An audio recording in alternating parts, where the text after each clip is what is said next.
پھر بھی درود پڑھیے گا محمد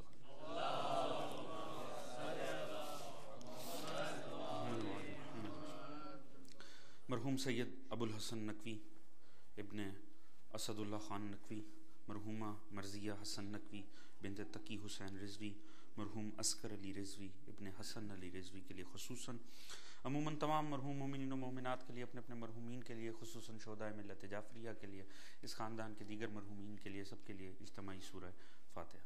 بسم اللہ الرحمن الرحیم، الحمدللہ رب العالمین الرحمن الرحیم،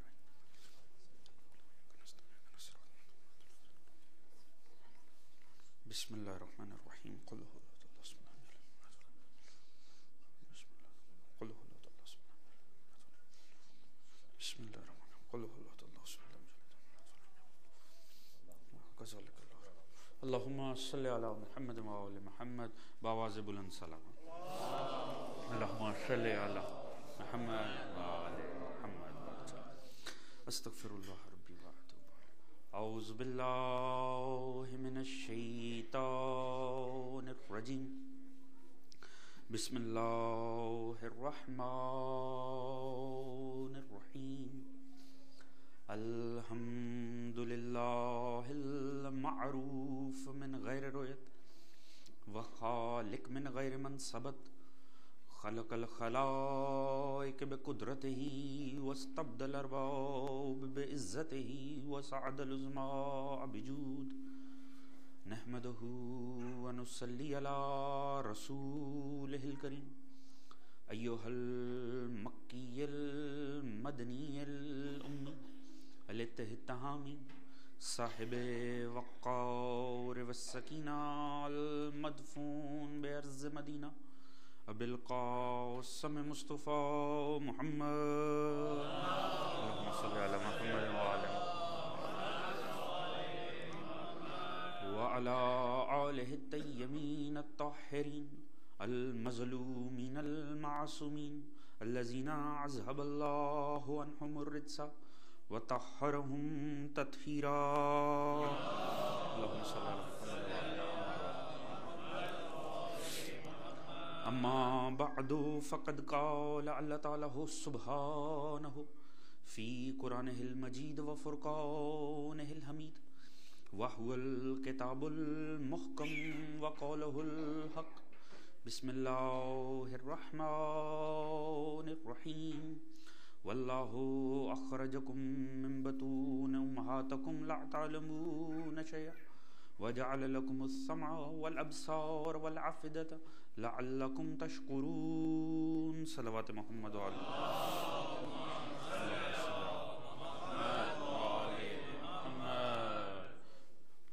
عزیزان محترم، دعا ہے رب کائنات آپ تمام مومنین و مومنات کا اس مجلس عظامیانہ، اس فرش عزا کا بچھایا جانا، رب کریم اس کاوش کو اپنی بارگاہ میں قبول و منظور فرمائے۔ اس مجلس کا ثواب جن مرحومین کے لیے اس مجلس کا انعقاد کیا گیا ہے ان کی ارواح کو ایصال کرتے ہیں، رب کریم قبول و منظور فرمائے۔ ذکر محمد و آل محمد کے صدقے میں رب کریم تمام مومنین کے رزق، عزت، دولت، علم، فہم، شعور، صحت میں برکت عطا فرمائے۔ تمام مومنین خصوصاً پاکستان، افغانستان، یمن، بحرین، شام، عراق، قطر، کویت میں موجود مومنین، سعودیہ میں جو انتہائی مشکل حالات میں جی رہے ہیں، دعا کیجیے رب کائنات ان کے جان و مال، عزت و ناموس کو محفوظ فرمائے۔ دشمنان آل محمد اگر قابل اصلاح و ہدایت ہے، رب کریم انہیں ہدایت عطا فرمائے، اور اگر قابل ہدایت نہیں ہے انہیں نیست و نابود فرمائے۔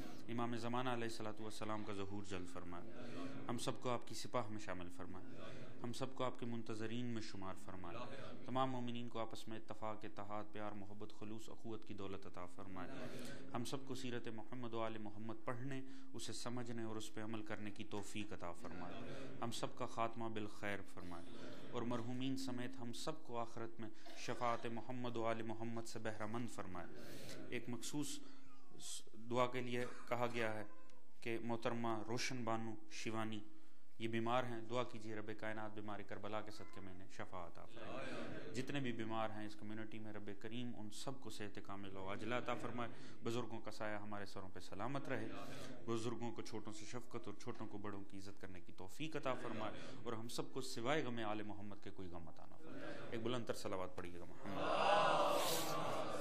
اللہم صلی علی محمد وآل محمد وعجل فرج۔ عزیزان محترم، یقیناً آپ مومنین بھی تھکاوٹ کا شکار ہوں گے، اور یقیناً آپ لوگ قابل تحسین ہیں کہ باوجود شب بیداری کے اور آج سارا دن کے جلوس کے بھی آپ لوگ تشریف لائے. میں آپ کا انتہائی ممنون ہوں. کوشش ہوگی کہ انشاءاللہ مختصر سے وقت کے اندر جو ہماری گفتگو جاری تھی اس کو آگے بڑھایا جائے. آپ کے سامنے گزشتہ 2 شبوں میں گفتگو ہو رہی تھی شعور باطن کے اوپر، کہ رب کریم نے انسان کو پیدا کیا ہے، اسے انسان پیدا کرنا اس کا ایک ہم پر احسان ہے کہ اس نے ہمیں انسان بنایا. پھر اس نے بہت سے احسانات کیے، وہ یہ کہ مخلوق بنایا، پھر انسان بنایا، پھر امت مصطفیٰ میں رکھا، ہمیں مومن بنایا. یعنی اس نے ہم پر بڑے احسانات کیے ہیں، اور پہلی سانس سے وہ احسانات ہمارے ساتھ ساتھ ہیں. لہٰذا ہمارا بھی فرض ہے کہ اب اس نے انسان بنایا ہے تو ہم رہیں بھی انسان اور مریں بھی بطور انسان. ہمارا بھی یہ فرض بنتا ہے کہ اگر وہ ہم پر اتنا کرم کر رہا ہے تو ہم بھی بحیثیت انسان رہیں. اور ہم نے دیکھا کہ رب کریم نے ہمیں دنیا میں یوں ہی نہیں بھیج دیا. وَجَعَلَ لَكُمُ السَّمْعَ وَالْأَبْصَارَ وَالْأَفْئِدَةَ. اس نے کہا میں نے تمہیں سننے والی حس، دیکھنے والی حس اور تمہیں غور کرنے والے دل عطا کیے. اس نے جوہر عقل کو ہر انسان کے اندر رکھا ہے، اور یہ وہ عقل ہے کہ جو اسے خدا سے ملا سکتی ہے. یہ اندر کا وہ حجت خدا ہے جو اس کے اندر موجود ہے. ایک پیغمبر اس کے اندر موجود ہے. اب ضرورت یہ ہے کہ وہ اسے صحیح رخ میں اس کی اطاعت کرے، اپنے آپ کو اپنے نفس کے اندر موجود کسی اور جذبے کی اطاعت میں نہ دے. کل عرض کیا تھا کہ نفس انسانی کو اللہ نے ایسے ڈیزائن کیا ہے کہ وہ جوہر عقل بھی رکھتا ہے، وہ قوت شہوت و غضب و وہم بھی رکھتا ہے. انسان کا یہ کمال ہے کہ نہ وہ شہوت کے پیچھے چلے، نہ وہ قوت غضب کے پیچھے چلے، نہ وہ قوت وہمہ کے پیچھے چلے. ان کے پیچھے چلے گا تو وہ انسان کو ذلیل بنا دیں گے، درجہ انسانیت سے گر کے اولئک کالانعام میں شامل ہو جائے گا. کمال یہ ہے کہ انسان عقل کی مطابقت میں چلے، انسان عقل کے پیچھے چلے، عقل کو فالو کرے. اور دیکھیے مولا کائنات بھی یہ فرماتے ہیں کہ اللہ رب العزت نے ملائکہ کو عقل عطا کی، شہوت و غضب عطا نہیں کیا. جانوروں کو شہوت و غضب عطا کیا، انہیں عقل عطا نہیں کی. انسان تو وہ کامل ہے جسے عقل بھی دی، شہوت و غضب بھی عطا کیا. باوجود شہوت و غضب کے اگر کوئی اپنی عقل کے پیچھے چلے، پھر ایسے انسان کی عظمت کا اقرار ہونا چاہیے. خود مولا فرما رہے ہیں یعنی عقل ملائکہ کے پاس بھی، مگر اللہ نے جو انسان کو عقل عطا کی وہ قابل فخر ہے، کیونکہ وہاں عقل دی، عقل کی ضد میں کچھ نہیں دیا. یہاں عقل بھی دی ہے مگر عقل کی ضد والی قوتیں بھی دی ہیں. اب کمال ہے انسان کا کہ وہ ان کے پیچھے نہیں، عقل کے پیچھے چلے. توجہ ہے جانے موت، ان کی اور ہماری سینس میں اور عقل میں اللہ نے فرق رکھا. اور انسان کو ملائکہ پہ فضیلت بھی اسی وجہ سے دی. کیسے ہو گیا کہ ایک ایسی مخلوق ہے جو گناہ ہی نہیں کرتی، کسی صورت گناہ کے پاس ہی نہیں آتی، مگر انسان اس سے بھی افضل. مجھے فرشتہ کہنے سے میری توہین ہوتی ہے، میں مسجود ملائک ہوں، مجھے انسان ہی رہنے دو. توجہ ہے جانے محترم، میں مسجود ملائک، وہ ہمیں سجدہ کر، انسان کو سجدہ کیا. توجہ ہے جانے محترم، میں مسجود ملائک ہوں، مجھے انسان ہی رہنے دو. تو انسان میں کون سی؟ اور وہ اللہ نے فخر پہلے ہی روز بتا بھی دی. جب انسان کو خدا عزت عطا کرنے لگا تو ملائکہ نے اعتراض کیا کہ یا اللہ کیوں کر رہا؟ ہم جب کہ اپنی عظمت بھی بیان کی کہ ہم تیرے زیادہ عابد ہیں، ہم تیری عبادت کرتے ہیں. تو کہا نہیں، جو میں جانتا ہوں تم نہیں جانتے. اور کیا عقلوں کو بتانے کے لیے کہ انسان کس وجہ سے افضل ہے. باوجود وہ بھی عقل رکھتے ہیں مگر انسان اپنی عقل میں ان سے بڑھ کر ہے. وَعَلَّمَ الْآدَمَ الْأَسْمَاءَ كُلَّهَا ثُمَّ عَرَضَهُمْ عَلَى الْمَلَائِكَةِ فَقَالَ أَنبِئُونِي بِأَسْمَاءِ هَؤُلَاءِ إِن كُنتُمْ صَادِقِينَ. اللہ نے آدم کو چند اسماء تعلیم کر دی اور ملائکہ کے سامنے کر کے کہا اچھا اگر تم صادقین ہو، یعنی اگر تم سمجھتے ہو کہ تم انسان سے افضل ہو، اگر تم اپنے اس دعوے میں بہتر ہو کہ ہم انسان سے بہتر ہیں، تو پھر ایسا کرو تم بھی یہ اسماء بتا دو اگر تم صادقین میں سے ہو تو. توجہ ہے جانے محترم. اب دیکھیں کتنا چھوٹا سا امتحان ہے، مگر کوئی ایسا امتحان ہے جو انسان کو ہمیشہ کے لیے ملائکہ سے افضل ثابت کر دے گا. اور یہ بھی ہمارے مد نظر ہے کہ کوئی امتحان اتنا لمبا چوڑا نہیں ہے فقط چند اسماء بتانے کا. توجہ ہے جانے محترم. وہ شخصیات آپ کے ذہنوں میں ہیں جن کے نام ہیں. ایک جملہ عرض کر دوں آپ کی توجہ ہو جائے. کمال دیکھیے، جن کے فقط نام لینے سے انسان ملائکہ پر ہمیشہ کے لیے افضل ہو جائے، اللہ جانے ان کی سیرت کا اتباع کر کے انسان کا مقام کیا بنتا ہو. اللہم صلی علی محمد وآل محمد وعجل. توجہ ہے جانے محترم. اندازہ تو کیجئے، فقط نام لینے سے امتحان اس سے آگے واقعی نہیں تھا، لینے تو صرف نام تھے، مگر کمال دیکھیے فقط نام بتا دینے سے انسان ہمیشہ کے لیے ملائکہ سے افضل ہو۔ خدا جانے ان ہستیوں کی سیرت کا اطاعت و اتباع کر کے انسان کس درجے پہ پہنچتا ہوگا، انسان کا مقام کیا بنتا ہوگا خدا کی قسم۔ تو نام ہی بتانے تھے، تو نام کا کیا مسئلہ ہے ابھی؟ اور خدا نے امتحان بھی عجیب ہے، یہاں نام بتائے ہیں اور وہاں کہہ رہا ہے کہ اچھا تم بھی بتا دو اگر صادقین میں سے ہو۔ توجہ ہے جانو، ابھی دو افراد کے درمیان مقابلہ ہے، ایک کو موقع پہ بتا کے دوسرے سے کہہ رہا ہے اچھا اگر سچے ہو تو بتا دو۔ توجہ ہے جانو، یہ دیکھیے یہ امتحان وہیں چل گیا، اگر یہاں ہوتا تو ہونے ہی نہ دیا جاتا۔ توجہ ہے جانے محترم، فیئر رولز کے خلاف ہو جاتا نا کہ ابھی ایک کینڈیڈیٹ کو بتا کے دوسروں سے کہا اچھا سچے ہو تو بتا دو۔ توجہ ہے جانے محترم، اور نام ہے بھی صرف نام، لینے بھی صرف نام۔ عرض یہ کرنا چاہ رہا ہوں انسان کو کیوں ملائکہ سے افضل بنا دی، اور لینے بھی واقعی صرف نام ہی ہیں، یہ بھی نہیں ہے کہ ان کی سیرتیں بتانی ہیں، کچھ بھی نہیں، صرف نام لینے۔ توجہ ہے جانے محترم، اور دیکھیے مقابلہ بھی کروا دیا اور خود بتا بھی دیا، جس آیت میں مقابلے کا ذکر ہے اسی میں بتا بھی دیا، میں نے ابھی بتایا وَعَلَّمَ الْآدَمَ الْأَسْمَاءَ كُلَّهَا، میں نے سارے نام آدم کو تعلیم کر دی۔ ثُمَّ عَرَضَهُمْ عَلَى الْمَلَائِكَةِ فَقَالَ أَنبِئُونِي بِأَسْمَاءِ هَؤُلَاءِ إِن كُنتُمْ صَادِقِينَ، ملائکہ کے سامنے کہا اچھا تم سچے ہو تو تم بھی بتا دو۔ توجہ ہے ہی نہیں، نہ ہے بھی صرف نام۔ اب اگر عالم اسلام کی کتب اٹھا کر دیکھیں تو جن چیزوں کے نام تھے وہ بھی خیر سے کمال ہے، گھوڑا، بکری، گدھا، گھاس، پلیٹ، یہ الفاظ ہیں تفاسیر کے اندر، میں ذمہ دار ہوں، پلیٹ، سیب، پھل، فروٹ، یہ الفاظ وہاں درج ہیں ان چیزوں کے نام۔ اب کوئی پوچھے کہ اگر ملائکہ یہ جانتے ہیں کہ یہ وہ ہے جو زمین پہ دنگا و فساد کرے گا، وہ انسان کی نیچر تک سے آگاہ ہیں، اور بکرے کو بکرا نہیں کہہ سکتے ہیں۔ توجہ ہے جان محترم، حیوانوں کے اور پھلوں کے نام نہیں بتا سکتے۔ ایک طرف وہ اس حد تک بالیدہ فکر ہیں کہ وہ انسان کیا کرے گا یہ بھی بتا سکتے ہیں، اور یہ بھی نہیں ہے کہ انہوں نے کوئی ایسی بات کی جو بعد میں غلط ثابت ہوئی۔ توجہ ہے جان محترم، یہی کہا نا قالوا اتجعل فیہا من یفسد فیہا ویسفک الدماء، یہ زمین پہ دنگا و فساد کرے گا، جسے نہیں یقین آتا صبح کا اخبار پڑھ لے۔ توجہ ہے جان محترم، تو ملائکہ نے ایسی بھی کوئی بات نہیں کی کہ وہ غلط ثابت ہو گئے ہیں، بات تو ان کی بھی ٹھیک تھی۔ تو اب یہ بات قابل غور ہے کہ اگر وہ انسان کی نیچر تک سے آگاہ ہیں، یہ تک بتا سکتے ہیں کہ اس انسان نے کرنا کیا ہے، تو وہ بیچارے جانوروں کے نام نہیں جانتے۔ اور اس میں اب اس آیت پہ غور کرنے کی خدا تعالیٰ نے کہا آدم کو وَعَلَّمَ الْآدَمَ الْأَسْمَاءَ كُلَّهَا، آدم کو تعلیم کیے سارے اسماء، مگر اسم نہیں، الاسماء۔ توجہ ہے جان محترم، یوما کوئی سا دن، یہ سب سے اچھی مثال ہے جو میں اس موقع پہ دیا کرتا ہوں، یوما کوئی سا دن، الیوما آج کا دن۔ توجہ ہے جان محترم، آیتیں آپ کے مد نظر ہیں وہ جن کی طرف اشارہ کیا، الیوما آج کا دن۔ اسماء کوئی سے نام ہو سکتے تھے، مگر اللہ نے کوئی سے نام نہیں بتائے، الاسماء یعنی جن کے بتائے وہ سامنے موجود تھے۔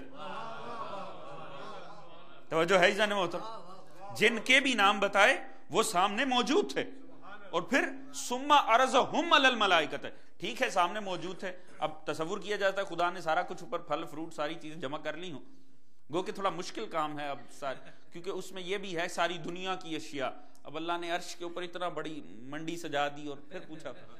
تو ایک اور بات بھی سمجھ، ثم عرضہم علی الملائکۃ، پھر انہیں ملائکہ کے سامنے کر کے کہا کہ اگر تم سچے ہو تو ان کے نام بتا دو۔ ثم عرضہم، علماء لکھتے ہیں، علماء تفسیر لکھتے ہیں، علماء معنی و بیان لکھتے ہیں کہ ہم کی ضمیر صرف زیرو کے ساتھ استعمال ہو سکتی ہے، اور اس کی ایک بڑی شاندار مثال دوں کہ بات دل میں اتر جائے۔ ہم کی ضمیر صرف زیرو کے لیے استعمال ہو سکتی، اور مثال کیا ہے؟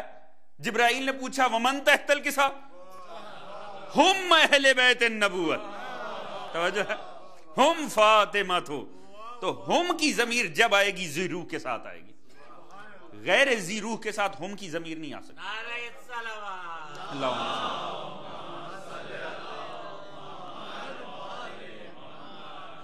توجہ ہے جان محترم، تو یہ ہم کی ضمیر ہمیشہ زیرو، چاہے وہ نیک ہو چاہے بد ہو، ہم کی ضمیر آئے گی زیرو کے ساتھ۔ آپ آیت الکرسی میں پڑھتے ہیں اصحاب جہنم ہم فیہا خالدون، جو ہمیشہ کے لیے اس میں رہیں گے۔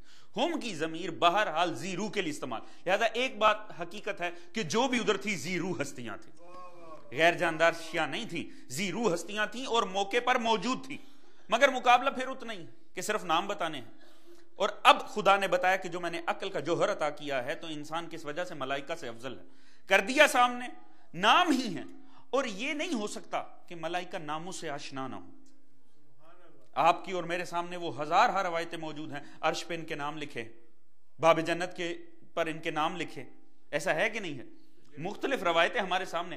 جو ملائکہ انسان اور اس کی فطرت تک سے آگاہ ہیں، وہ کیا آل محمد کے ان ناموں سے آشنا نہیں ہوں گے جو اللہ نے پنجتن کے نام لکھ رکھے؟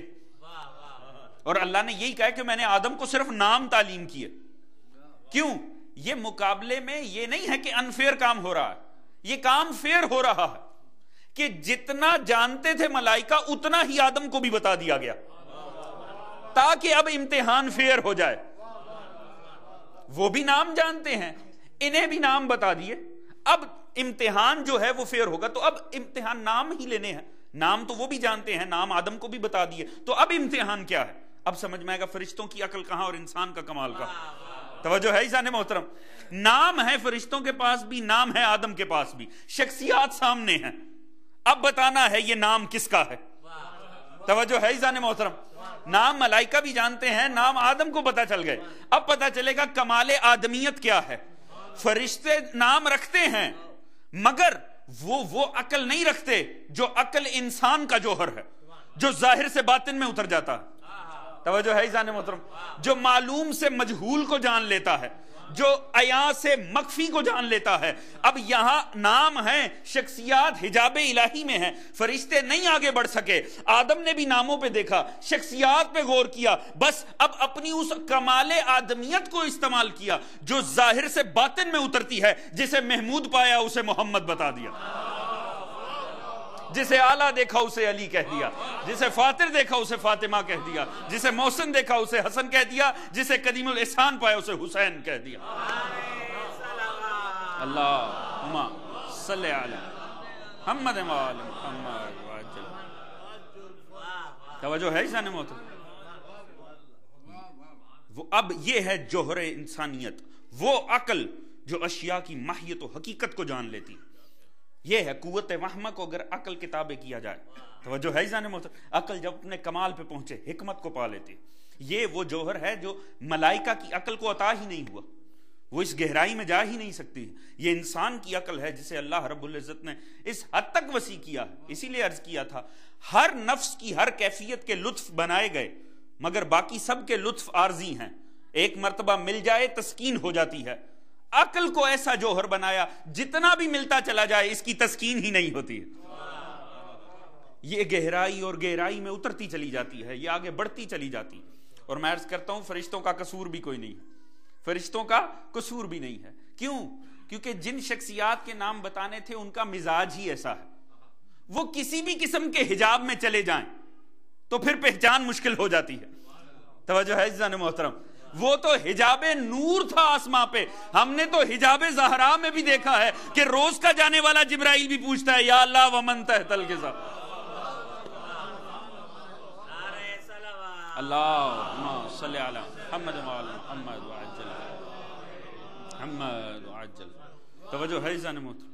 تو لہٰذا عقل، اللہ نے عقل کا جوہر عطا کیا اور وہ صرف انسان کو عطا کیا. اور یہ کہہ کے کہ میں نے تجھے ماں کے شکم سے نکالا کچھ نہیں جانتا مگر میں نے تجھے یہ عقل عطا کی ہے. اب انسان کا کمال یہ ہے کہ اپنے ہر عمل کے پیچھے اس عقل کو کارفرما رکھ. بس انسان جو بھی عمل کرے اس کے پیچھے اس کے نفس کے اندر موجود کوئی اور محرک نہیں ہونا چاہے، اس کے پیچھے عقل کا محرک ہونا چاہے. عزیزان محترم دیکھیے، اسی لیے میں نے کبھی عرض بھی کیا تھا کہ عمل کہ 4 درجے اللہ علماء نے 4 درجے عمل کے لکھے کہ کوئی بھی عمل جو ہے وہ اسی طرح سرزد نہیں ہوتا. اس سے پہلے انسان کے اوپر کچھ کیفیتیں گزرتی ہیں اور اس کے اندر انسان کا عقل کا جوہر لازمی. یعنی سب سے پہلے انسان کسی چیز کو جانتا ہے، دوسرے درجے میں محسوس کرتا ہے، تیسرے درجے میں خواہش کرتا ہے، چوتھے درجے میں جا کر عمل کرتا. انسان کوئی بھی عمل ایسے نہیں کر دیتا. آپ مجلس میں آ گئے تو کیا اتفاقاً گھر سے چلے اور مجلس میں آ گئے؟ توجہ ہے عزیزان محترم؟ کس لیے مجلس میں؟ آپ کو پتا تھا مجلس ہے. توجہ ہے؟ پھر آپ کو یہ بھی پتا تھا، یعنی علم تھا کہ مجلس ہے. دوسری سٹیج میں آپ کو پتا تھا کتنے بجے ہے. آپ صبح 7 بجے کیوں نہ آئے؟ توجہ ہے عزیزان محترم؟ آپ ابھی کیوں آئے 7 بجے؟ کیوں؟ کیونکہ آپ کو پتا تھا شام کے 7 بجے ہے. یعنی آپ کی اس کے اوپر تحقیق تھی، پھر آپ کے دل میں خواہش پیدا ہوئی کہ ہاں مجھے بھی جانا چاہیے، اور چوتھا درجہ یہ ہے کہ آپ یہاں موجود ہیں۔ توجہ ہے عزیزان محترم، یہ تین کیفیتیں عمل سے پہلے انسان پہ لازمی گزرتی، اب چاہے یہ ایک لمحے میں ہو کر گزر جائیں چاہے سال لگ جائے۔ توجہ ہے عزیزان محترم، یعنی ایک دم سے میں گلاس اٹھا لوں، مگر پہلے پتا ہے کہ یہاں پڑا ہے، پھر پتا ہے کہ اس میں پانی ہے، پھر خواہش ہے کہ اسے پیا جائے، عمل کر لیا، بظاہر ایک دم عمل کیا مگر تینوں سٹیجز ہو کر گزر بھی گئیں۔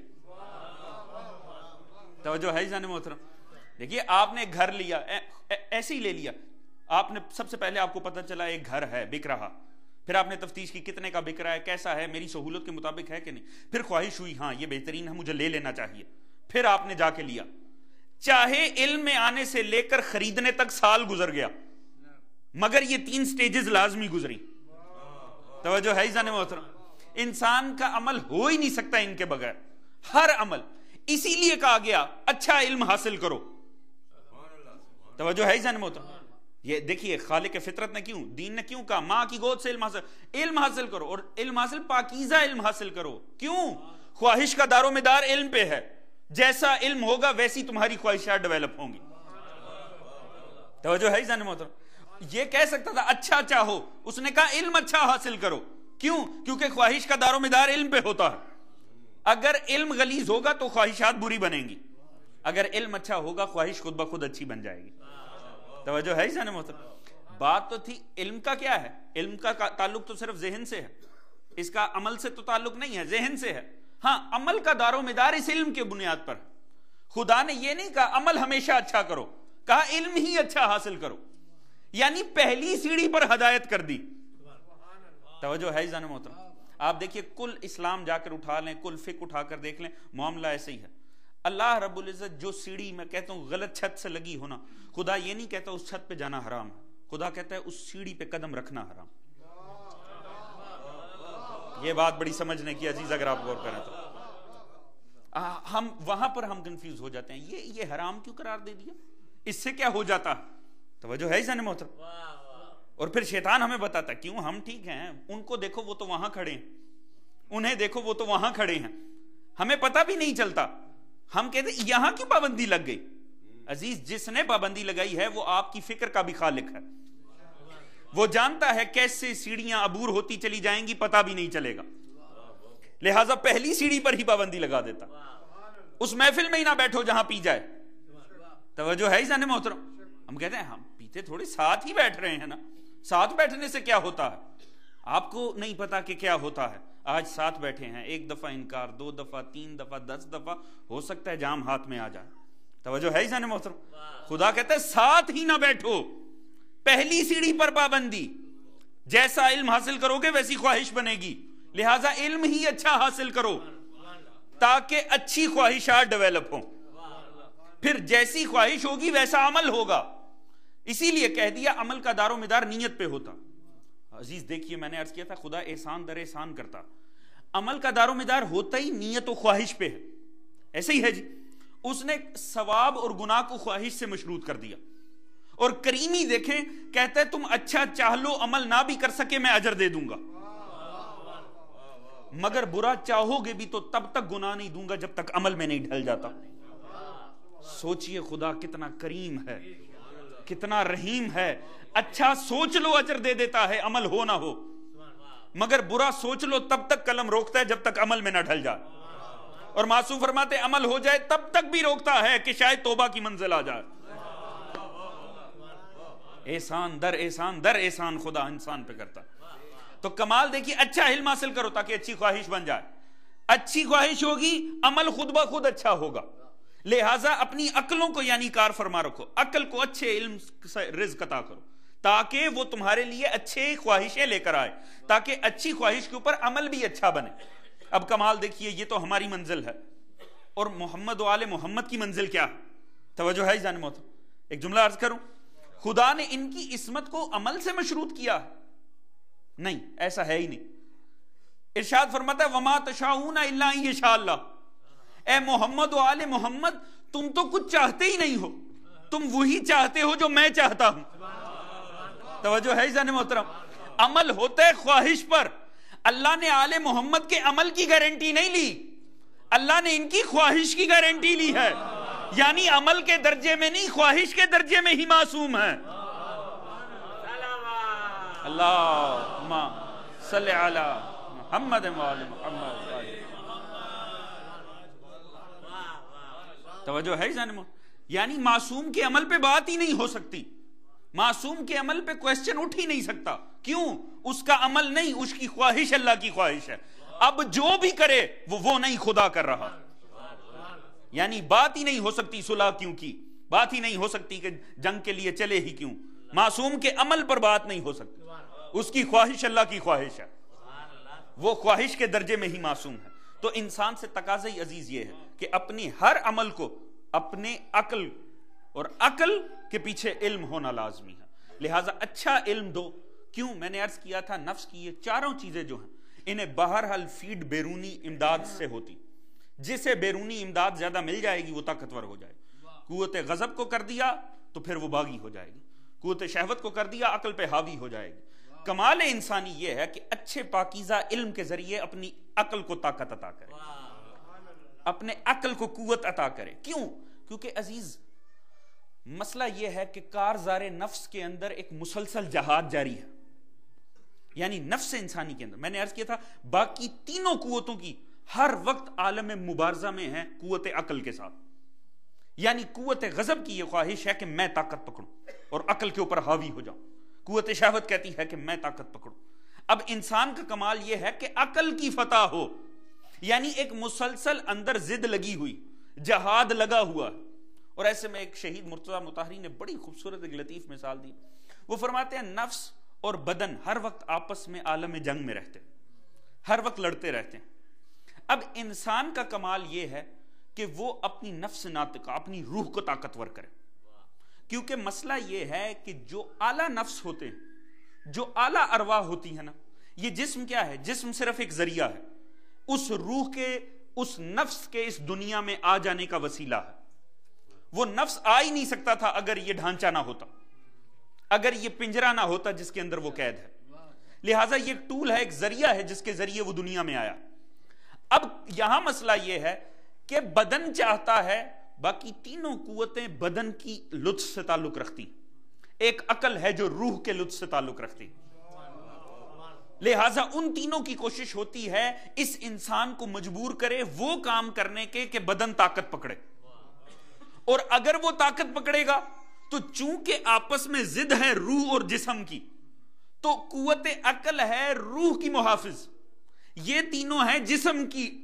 لہٰذا اگر جسم کو فیڈ کرنے لگو تو روح مرنے لگتی ہے, اور اگر دوسری طرف عقل کی روشنی میں روح کو بلند کیا جائے تو روح کا مسئلہ یہ ہے کہ جب روح ایک حد سے بڑھنا شروع ہو جائے تو اس سے اس جسم میں رہا ہی نہیں جاتا. توجہ ہے جان محترم؟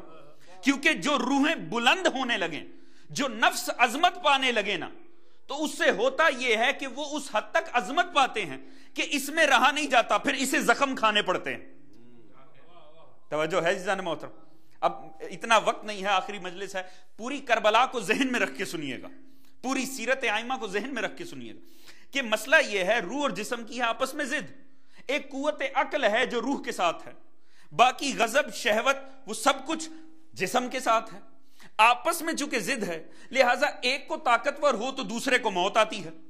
لہٰذا جسم کی یہ خواہش ہوتی ہے میں تو ہٹا کٹا ہوتا چلا جاؤں, مگر اس کا نقصان یہ ہوتا ہے روح مرنے لگتی. اگر روح کو جوہر عقل کے ذریعے بلند کیا جائے تو ہوتا یہ ہے کہ پھر جسم کو نقصان پہنچتا, اسے فاقے بھی کرنے پڑتے ہیں, اسے زخم بھی کھانے پڑتے ہیں, اسے دھوپ بھی دیکھنی پڑتی ہے, اسے سختیاں بھی سہنی پڑتی ہیں. لہٰذا یہ چاہتا ہے کہ نہیں ایسا نہ ہو پائے, اور فرماتے ہیں جس طرح روح بلند ہوتی چلی جائے بدن میں رہنا اس کے لیے مشکل ہوتا چلا جاتا. توجہ ہے جان محترم؟ اب سمجھ میں آیا مولائے کائنات نے وقت آخر جس امام کی ساری زندگی کامیابی تھی اس امام نے یقین موت میں فرمایا کہ رب کعبہ کی قسم علی کامیاب ہو گیا. توجہ ہے جان محترم؟ کمال انسان کا کیا ہے؟ کامیابی یہ ہے کہ روح کو فتح دلائے, ناکامی یہ ہے کہ بدن جیت جائے. علی نے کبھی دعوی کامیابی نہیں کیا مگر جیسے ہی جسم کے موت کا یقین ہوا، توجہ ہے عزیزان محترم، فوراً روح علی چیخ پڑی کہ رب کعبہ کی قسم میں کامیاب ہو گیا، یعنی جسم کو شکست ہو گئی، روح کامیاب ہو گئی۔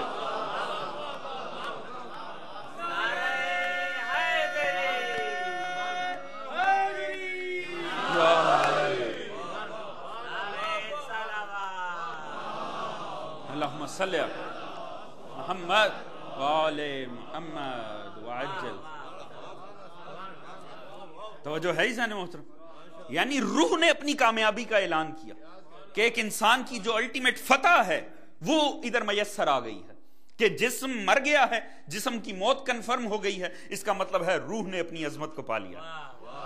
یہ نہیں ہوا کہ جسم جیت گیا اور روح مر گئی ہے، یہاں ہوا یہ ہے جسم کو موت آ گئی ہے۔ یہی وجہ ہے کامیابی کا اعلان وقت موت، کیوں؟ کیونکہ موت جسم کی ہے، روح کی موت نہیں ہے۔ روح کی کامیابی کا فوراً اعلان ہو گیا کہ دیکھو میں نے شکست دے دی جسم کو۔ توجہ ہے عزیزان محترم، کمال انسانی یہ ہے۔ دیکھیے میں اس کو ہمیشہ ایک واقعے سے جوڑا کرتا ہوں، مولا کے اس فرمان نہیں سمجھ میں آتا کہ یہ فرمان کیا ہے، رب کعبہ کی قسم میں کامیاب ہو۔ کیسی کامیابی جبکہ موت آ رہی ہے۔ عزیزان محترم، جناب موسیٰ کلیم اللہ طور پہ خدا سے گفتگو کرتے ہیں، یا اللہ تیری نظر میں جوان کسے کہتے ہیں؟ تیری نظر میں جوان کسے کہتے ہیں؟ کل شجاعت کی ایک تعریف آپ کے سامنے پیش کی تھی۔ یا اللہ تیری نظر میں جوان کسے کہتے ہیں؟ کہا موسیٰ میری نظر میں جوان اسے نہیں کہتے جس کا جسم بڑا مضبوط ہو، میری نظر میں جوان اسے نہیں کہتے جو بڑا ہٹا کٹا ہو، ایسا نہیں ہے۔ میری نظر میں جوان اسے کہتے ہیں جسے جیسا گناہوں سے پاک، جیسا عیب سے پاک میں دنیا میں بھیجوں وہ ویسے ہی پلٹ کے میرے پاس آ جائے نہ، اسے میری نظر میں جوان کہتے ہیں۔ توجہ ہے عزیزان محترم، انسان کی کامیابی ہی ہے جیسا خدا نے بنایا ویسا ہی کامل پلٹ کے چلا جائے۔ یہ ہے، اب سمجھ میں آیا مولا نے وقت موت کیوں کامیابی کا اعلان کیا۔ یہ اعلان اس بات کی دلیل تھا کہ دیکھ لو جیسے علی بے عیب دنیا میں آیا تھا، آج ویسے کا ویسا بے عیب خدا کے پاس جا رہا ہے۔ رب کعبہ کی قسم علی کامیاب ہو گیا۔ یہ ہے کامیابی، اصلاً انسان کی کامیابی، کہ جیسا خدا نے گناہوں سے پاک اسے بے عیب بنایا ہے وہ ویسے ہی پلٹ کے اپنے رب کے پاس جائے۔ عزیزان محترم، اب آپ کے ذہن تیار ہو گئے، ایک جملہ عرض کرنا ہے اگر آپ اس کے متحمل ہوں تو۔ دیکھیے کمال انسان کیا ہے، جیسا خدا نے بے عیب بنایا ہے ویسا ہی وہ آئے۔ اور اس میں پورا چہلم آپ سمجھ لیجئے اس ایک جملے میں ہے سید الشہداء کے لیے، کہ انسان کا کمال یہ ہے، عظمت انسانی یہ ہے کہ جیسا اللہ نے بے عیب اسے بنایا ہے ویسے ہی رب کے پاس چلا جائے تاکہ رب راضی ہو جائے۔ یہ ہے ایک انسان کا درجہ، یہ ایک انسان کی کامیابی کی انتہا ہو سکتی ہے کہ جیسا بے عیب بنایا ہے ویسا ہی بے عیب رہے، ویسا ہی بے عیب اپنے رب کے پاس چلا جائے تاکہ رب راضی ہو جائے۔ اگر کوئی ایسا کرے تو وہ آپ اور میں ہو سکتے ہیں، اور حسین اس ہستی کا نام ہے جسے اللہ خود کہہ رہا ہے، یا ایتھا النفس المطمئنہ ارجعی الی ربک راضیۃ مرضیہ۔ اللہم صلی علی محمد وآل محمد وعجل فرج۔ کمال دیکھیے، اے میرے اے نفس مطمئنہ اس عالم میں پلٹا کہ یہ نہیں ہے کہ تیرا ہی رب تجھ سے راضی ہو، تیرا رب تجھ سے راضی ہو اور تو اپنے رب سے راضی ہو۔ خدا جانے وہ کون سا عظمت انسانی کا درجہ ہوگا جدھر یہ نہیں ہے کہ انسان ہی صرف راضی ہو اس عالم میں، کہ تیرا رب تجھ سے راضی ہو۔ اللہ اکبر، اندازہ کیجئے گا عظمت حسین ابن علی کا مقام کیا ہوگا، کہ ایک عام انسان کا یہ کمال ہو سکتا ہے کہ جیسا بے عیب گناہوں سے اسے اللہ نے بنایا ہے وہ ویسے ہی پلٹ جائے۔ اور یہ وہ نفس ہے جسے خدا کہہ رہا ہے پلٹا میرے پاس اس عالم میں۔ کہ عزیزان محترم دیکھیے وہ کتنے قیمتی نفس ہو سکتے ہیں۔ امام حسین کے لیے بھی فرمایا سورہ توبہ کی 111ویں آیت، ان اللہ اشتری من المؤمنین انفسهم واموالهم بان لهم الجنہ۔ ایسے ہیں مومن جن سے اللہ رب العزت نے خرید لیے ہیں ان کے نفس جنت کے عوض میں۔ توجہ ہے عزیزان محترم، خرید کر لیے ہیں۔ خدا کہتا ہے میں نے یہ کربلا والوں کے لیے آیت ہے سورہ توبہ کی 111ویں 112ویں آیت، سوائے کربلا والوں کے یہ کسی کے اوپر فٹ ہی نہیں ہوتی دونوں آیات۔ توجہ ہے عزیزان محترم کہ خدا کہتا ہے میں نے خرید لیے ہیں بعض نفس فیقتلون ویقتلون، وہ خدا کی راہ میں جہاد کرتے ہیں، قتل کرتے ہیں اور قتل ہو جاتے ہیں۔ توجہ ہے ذہن محترم؟ یعنی ایسے وہ ہیں جن سے اللہ نے جنت کی ڈیل کی ہے کہ جو قتل کر کے قتل ہو جاتے ہیں، یعنی جتنے لڑتے ہیں سب قتل کرتے بھی ہیں، قتل ہو بھی جاتے ہیں.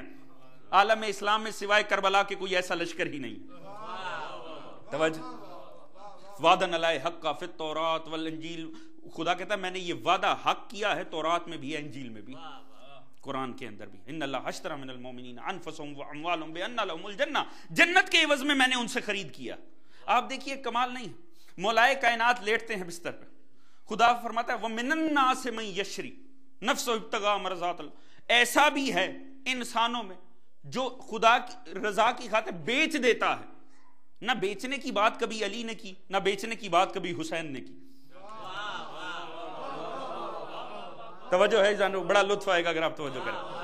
دیکھیے ملائکہ نے جو اعتراض کیا تھا وہ انسان کے علم و عقل پہ نہیں کیا تھا، اللہ نے تو جواب علم و عقل سے دے دیا. اعتراض تو انہوں نے انسان کے عمل پہ کیا تھا. توجہ ہے جانو محترم؟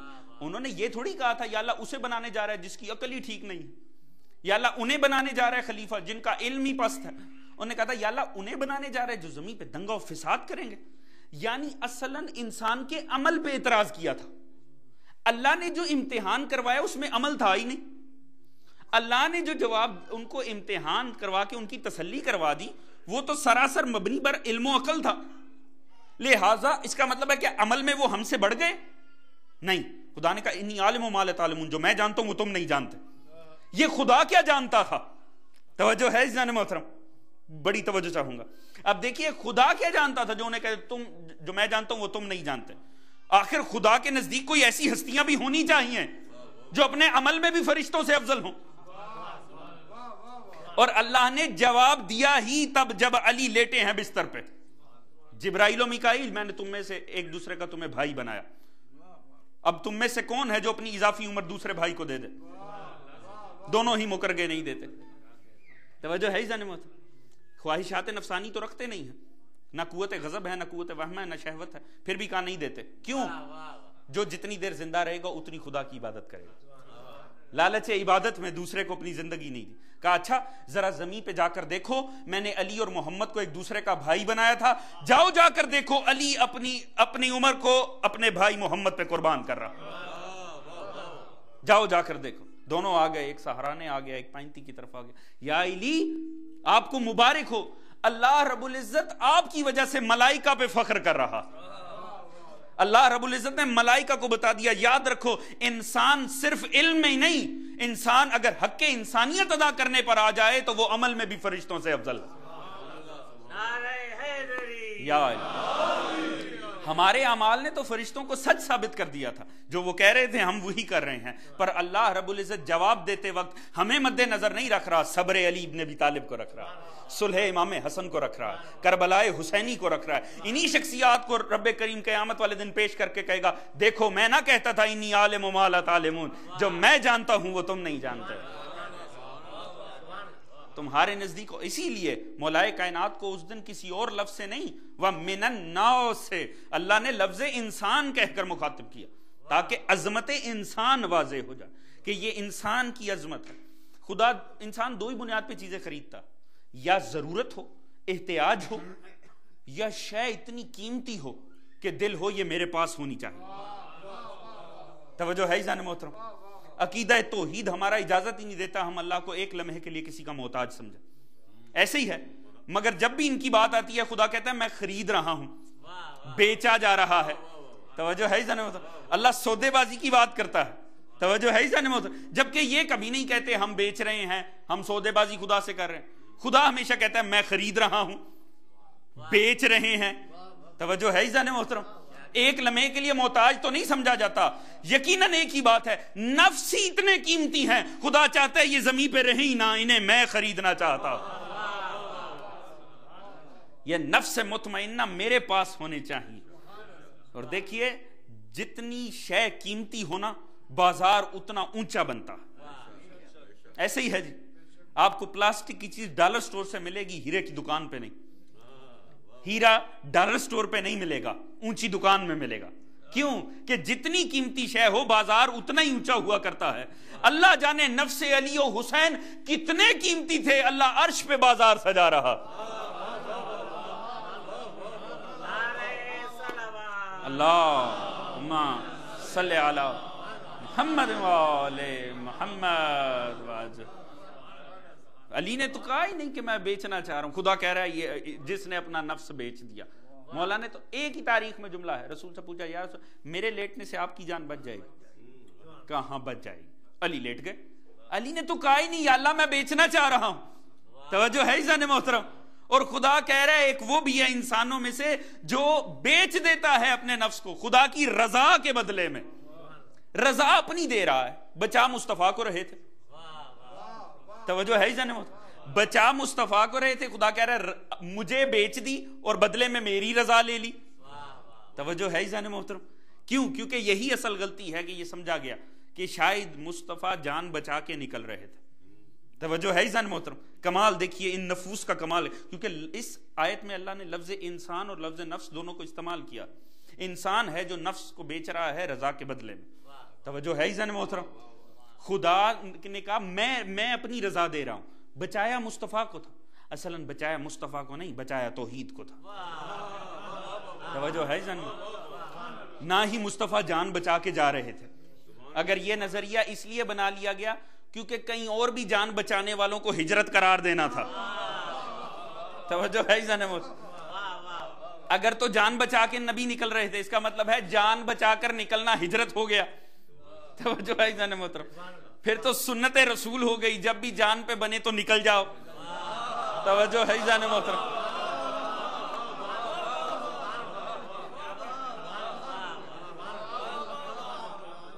وہ بھی پھر ہجرت بن جائے گی. نہیں، جان بچا کے نہیں نکل رہے. جان پہ بنائی تھی اس لیے ہجرت نہیں کی، ہجرت کرنی تھی اس لیے جان پہ بن گئی. توجہ ہے عزیزان محترم. یہ نہیں ہے کہ نبی جان بچانے کے لیے ہجرت کر رہے تھے. جب دشمن کو پتا لگا کہ ہجرت کر رہے ہیں تب قتل کے اوپر اترا کہ یہ ہمارے ہوتے اتنے نقصان دہ تھے، اگر چلے گئے تو کیا ہوگا. لہٰذا یہ نہیں ہے کہ جان بچانے کے لیے، خیر ہجرت کا ایک الگ چیپٹر ہے کہ جان بچانے کے لیے چلے گئے. نہیں، چونکہ جانا چاہ رہے تھے اس لیے دشمن مارنا چاہ رہا تھا. لہٰذا جان بچا کر نکلنا ہجرت نہیں ہے. اصلاً مصطفیٰ توحید پھیلانے جا رہے تھے اس لیے جان کو خطرہ ہو گیا. علی بچا رہے تھے مصطفیٰ کو، یعنی علی بچا رہے تھے توحید کو. اسی لیے اللہ نے کہا ایک ایسا ہے جو بیچ دیتا ہے نفس کو میری رضا کے بدلے میں. خدا کی قسم کمال ہو گیا. نہیں تو اسی شب کو ہم نے گریا بھی تاریخ میں دیکھا ہے، مگر علی سو رہے تھے، اللہ رضا دے رہا ہے. یعنی علی نے بتا دیا خدا تعالیٰ نے علی وہ شہنشاہ ہے جو عہدے علی کو سو سو کے مل جاتے ہیں، دنیا کو رو رو کے نہیں ملتا ہے.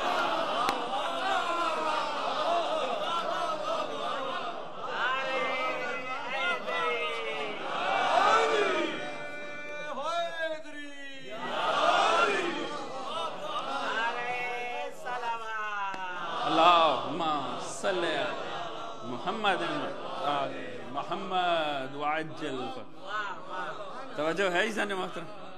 لہٰذا اللہ رب العزت نے انسان کہہ کر بات کی. عظمت انسان ہے یہ، کمال انسان. خدا کہہ رہا ہے ان اللہ اشتری من المؤمنین انفسهم واموالهم بان لهم الجنہ یقاتلون فی سبیل اللہ فیقتلون ویقتلون وعدا علیہ حقا فی التوراۃ والانجیل والقرآن ومن اوفی بعہدہ من اللہ فاستبشروا ببیعکم الذی وبایعتم بہ وذلک هو الفوز العظیم. وہ لوگ بھی ہیں، وہ مومن ہیں، وہ نفوس ہیں جو اللہ رب العزت خرید رہا ہے جنت کے عوض میں. کیوں؟ وہ ایسے ہیں جو خدا کی راہ میں لڑتے ہیں. یعنی صرف ایک مولا حسین نہیں، پورے کربلا والوں کا ذکر ہو رہا جن کے چہلوں کے لیے ہم بیٹھے ہیں. 72 کے بات کر رہا ہے کہ وہ اللہ جنت کے عوض میں ان کو، اور ہوتا کیا ہے وہ اللہ کی راہ میں لڑتے ہیں، قتل کرتے ہیں، قتل ہو جاتے ہیں.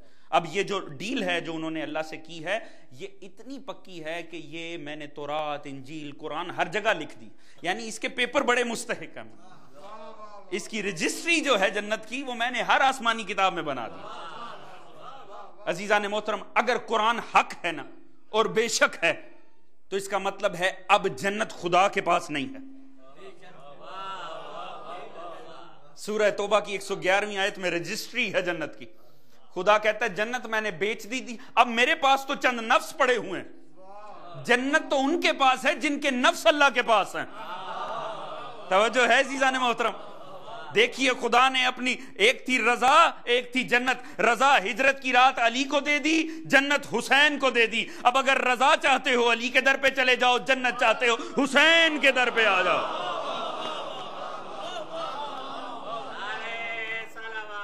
اللہم صلی علی محمد وآل محمد. توجہ ہے عزیزان محترم. پر یہاں ایک بات بھی قابل غور, خدا کے پاس ہوتی لینا آسان تھا. توجہ ہے عزیزان محترم. وہ اس نے اپنی رحیمی کریمی کا بڑا ذکر کیا, اور یہ وہ ہستی ہیں جن کے معیار کا نام کربلا ہے. توجہ ہے عزیزان محترم. علی قسیم النار والجنہ نبی سے تعلقات کی بنیاد پہ نہیں, اپنے عدل کی بنیاد پر. یہ بات سمجھنے کی ہے. اگر خدا کے پاس ہوتی لینا بڑی آسان تھی. اب یہاں پر مسئلہ یہ ہے, یہاں معیار بڑے سخت ہو گئے. خدا نے اپنی جنت سستی نہیں کر دی, سیف ہینڈز میں دے دی.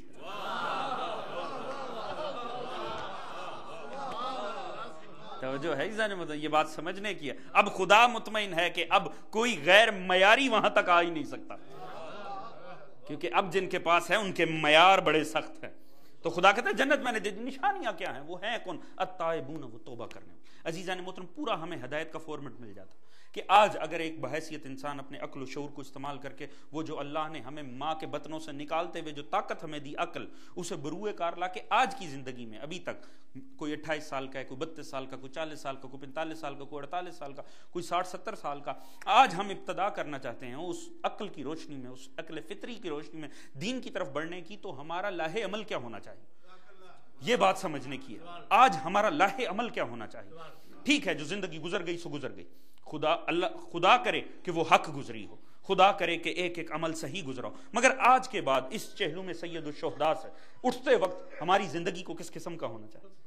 یہ چہلو میں سید الشہداء سے کربلا سے استفادہ کرتے ہوئے آج تک کی زندگی جیسے بھی گزر گئی, یاریاں, دوستیاں, تعلقات, محبت, عزاداری, سب کچھ وہ گزر گئی. آج کے بعد چہلو میں سید الشہداء کے بعد اسے کس نہج پہ آگے بڑھنا چاہیے؟ خدا تعالیٰ نے کربلا والوں کی سیرت کی روشنی میں ہمیں ازروء قرآن اس کا طریقہ بتا رہا کہ وہ کس انداز میں زندگی گزرنی چاہیے. اب جو زندگی باقی ماندہ ہو, یاد رکھیے گا وہ 313 جنہیں امام زمانہ کا سپاہی بننا, ایک بات حتمی ہے, کربلا کے 72 وہ کامل ہیں جو لازم اس میں شامل ہیں. علماء نے کبھی ان 313 کی بات نہیں کی مگر یہ کہ وہ 72 اس میں شامل ہوں. اس کا مطلب ہے کہ اگر ہمیں کیا بننا ہے تو اس کے لیے کنفیوژن میں پڑھنے کی ضرورت نہیں ہے, انہیں دیکھ لیں جو کربلا میں حسین کے ساتھ. عزیز یہ بات سمجھ لیں. میں کہتا ہوں ابھی بدقسمتی ہے, کل انسانیت کی بدقسمتی ہے کہ ان 72 کی بھی کامل سیرت انسانیت کے سامنے نہیں آ سکے. اگر وقت گزرتا رہا تو انشاءاللہ وہ وقت آئے گا جب ان کی کامل سیرتوں کو جانا جائے گا, پہچانا جائے گا کہ جو ان کی کامل سیرت وہ کس وجہ سے کربلا میں تھا. توجہ ہے جانے, کیونکہ جو کربلا میں تھا اتفاقاً نہیں تھا, اسے ازروء مشیت الہی وہیں ہونا تھا. وہ 72 استعارے ہیں خدا کے ہدایت کے لیے. اور اگر یہ وقت آگے بڑھا, دنیا آگے بڑھی, تحقیقات آگے بڑھی, علماء آتے رہے, تو یقیناً ایک وقت آئے گا کہ ان 72 کی سیرتیں سامنے نہ. یہ وہ قرآن میں اللہ رب العزت 112ویں آیت سورہ توبہ نشانیاں بتا رہا ہے. التائبون, وہ توبہ کرنے والے, عابدون, وہ عبادت کرنے والے, حامدون, وہ حمد کرنے والے ہیں, سائحون, وہ سفر کرنے والے ہیں, راکعون, وہ رکوع کرنے والے ہیں, ساجدون, وہ سجدے کرنے والے ہیں, آمرون بالمعروف والناہون عن المنکر, وہ امر بالمعروف کرنے والے ہیں, نہی عن المنکر کرنے والے ہیں, وحافظون لحدود اللہ, وہ اللہ کی بنائی ہوئی حدود کے محافظ. وبشر المؤمنین, مصطفیٰ کو اتنا بلند ہو تو اسے بشارت دے دے. توجہ ہے جان محترم, اللہ نے یہ ان کے خصائل بتائیں. تو ہمیں ایک پورا لاہ عمل بھی دیکھیے, قرآن کی آیتوں میں لفظ بھی, اگر کوئی لفظ پیچھے ہے کوئی آگے ہے, اتفاقاً نہیں ہے, خدا کی مصلحت ہے. سب سے پہلے کا التائبون, وہ توبہ کرنے والے ہیں. یعنی زندگی میں کبھی بھی تمہیں خیال آ گیا ہے کہ میں سید الشہداء کے ساتھ ہو جاؤں اور حل من ناصر ینصرنا کی آواز پہ لبیک کہوں, تو آغاز یہاں سے ہونا چاہیے, ایک سچی اور خالص توبہ آگے آ جا. اگر تم نے سوچ لیا ہے کہ میں آؤں اور کیوں ہو رہا آخر میں آیا, پہلے بھی تو آ سکتا تھا. توجہ ہے جان محترم, یہ آخر میں آ کے علیہ السلام کیسے بن گیا؟ توجہ ہے جان محترم, اسے بتانا تھا حسین کا در وہ در ہے جہاں کوئی پہلے آئے چاہے کوئی بعد میں آئے، سچی توبہ کر کے کسی بھی لمحے آ جاؤ، دیر نہیں ہوتی ہے۔ حسین کے در پہ دیر کا تو سوال ہی نہیں ہے، چاہے حر بن کے آ جاؤ، علیہ السلام بنا دیں گے حسین ابن علی۔ لہٰذا آغاز سچی توبہ سے ہونا چاہیے، وہ نہیں جو زبان پہ ہے استغفر اللہ ربی واتوب، یہ صرف الفاظ ہیں، یہ تو الفاظ ہیں۔ ہاں اگر یہ اس اندر آئی ہوئی تبدیلی کی عکاسی کریں تو پھر یہ سچ ہے، ورنہ جھوٹ ہے۔ توجہ ہے جان، اگر اندر تبدیلی نہیں آئی اور منہ سے کہا استغفر اللہ تو یہ منافقت ہے۔ توجہ ہے جان محترم، کیونکہ یہ اعلان ہے استغفر اللہ، میں توبہ کرتا ہوں، اگر اندر ہی تبدیلی نہیں آئی تو پھر یہ زبان سے کیا کہا جا رہا؟ توجہ ہے جان محترم، یہ ہے اعلان، اندر انقلاب لانے کی ضرورت ہے۔ اور کوئی جو سوچتا ہے میں مولا کے ساتھ ہو جاؤں، میں انقلاب لے آؤں، کیسے ممکن ہے؟ جب اندر انقلاب نہیں لے کر آ رہا تو باہر کیسا انقلاب لے کر آئے گا؟ توجہ ہے جان محترم، میں نے عرض کیا عقل ہے حجت الہی، عقل ہے باطن کے اندر حجت، اس جسم کے اندر ہے حجت، نفس کے اندر کیا؟ عقل۔ اگر باقی تینوں قوتیں عقل پہ ہی حاوی رہیں تو اس کا مطلب ہے ہم نے تو اپنے اندر کے حجت خدا کو ہرا دیا۔ توجہ ہے جان محترم، ہاں اگر ہر مومن اپنے اندر کی حجت کو باقی تینوں پر فتح دلا دے، خدا کی قسم اس عالم اکبر میں بھی حجت خدا آ جائے۔ ہم کیسے کہتے ہیں عالم اکبر میں یا اللہ امام زمانہ آ جائے جب اندر کی حجت خدا ہی کامیاب نہیں ہے؟ توجہ ہے جان محترم، لہٰذا توبہ صرف اعلان نہیں ہے، اس کو پہلے اندر عمل ہونا چاہیے، پھر اس کا اوپر اعلان ہونا چاہیے۔ اور توجہ دیکھیے اس کو کس طرح اللہ نے کربلا میں پورا کیا، حر کے ذریعے سے، التائبون۔ اگر حر نہ آتا، سمجھ میں نہ آتا یہ لفظ توبہ کربلا والوں کے لیے کس لیے آ گیا، وہ تو تھے ہی کامل۔ حر نے آ کر بتایا کہ التائبون کی تفسیر کیسے ہوتی، اور آیا ہے تو حسین نے یہ نہیں کہا حر میں دعا کرتا ہوں اللہ تیری توبہ قبول کر لے۔ توجہ ہے جان محترم، یہ بڑی سمجھنے کی بات ہے، یہ نہیں کہا حر خدا بڑا رحیم و کریم ہے معاف کر ہی دیتا ہے، چل تجھے آخر میں خیال آ ہی گیا خدا معاف کر دے، یہ بھی نہیں کہا بڑا غفور و رحیم ہے میں دعا کرتا ہوں امید ہے معاف کر دے گا۔ اب توجہ چاہوں گا، کمال حسین دیکھیے، اختیار حسین دیکھیے، کہا حر میں خدا کی طرف سے تیری توبہ قبول کرتا ہوں، اور میں خدا کی طرف سے تیری توبہ۔ حسین کا در وہ در ہے، اگر حسین معاف کر دے خدا معاف کر دیتا، میں خدا کی طرف سے تیری توبہ قبول کرتا ہوں۔ عزیز حسین کے در پہ کبھی دیر ہوتی نہیں، کسی لمحے میں زندگی کے خیال آ جائے، خالص توبہ کر کے در حسین پہ آ جائے۔ آج در حسین کیا ہے؟ امام بارگاہ ہی تو در حسین۔ اگر خالص توبہ کر کے انسان امام بارگاہ میں داخل ہو جائے تو ایک بات کنفرم ہے، حسین نے معاف کر دیا، خدا نے معاف کر دیا۔ توجہ ہے جناب، یہ کون ہیں؟ وقت مختصر، وہ یہ کون ہیں؟ یہ وہ ہیں جو حمد کرتے ہیں، یہ وہ ہیں جو سجدے کرتے ہیں، وہ رکوع۔ مگر دیکھیے الفاظ کی ترتیب، پہلے توبہ پھر عبادت، عابدون، یعنی پہلے خالص توبہ کرو، بعد میں اپنے واجبات کا خیال کرو۔ خدا نے تم پہ کون کون سی عبادتیں انہیں بھول کیوں گئے تھے؟ پہلے توبہ کرو کہ بھول گئے تھے، اب انہیں شروع کرو۔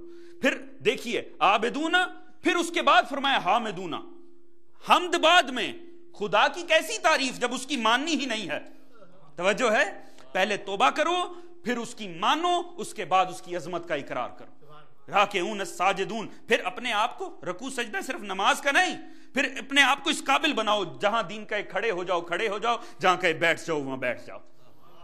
راکعون ساجد، سائحون سفر، پھر یہ نہیں ہے کہ صرف جہاں ہو بس جب تک دین کام آ رہا ہے تب تک رکھو، اور دین کے لیے زحمت کا وقت آئے تو ادھر دین چھوڑ دو، نہیں، سائحون سفر اختیار کرو، جب دین کے لیے ضرورت پڑے تو پھر اس وقت کھڑے بھی ہو جاؤ، پھر ادھر سفر کی تکلیفیں بھی۔ پھر کیا ہے اس کے بعد جا کے آمرون بالمعروف وناہون عن المنکر، یہ نہیں ہے خود کا کردار نہیں ہے دوسروں کو سمجھاؤ۔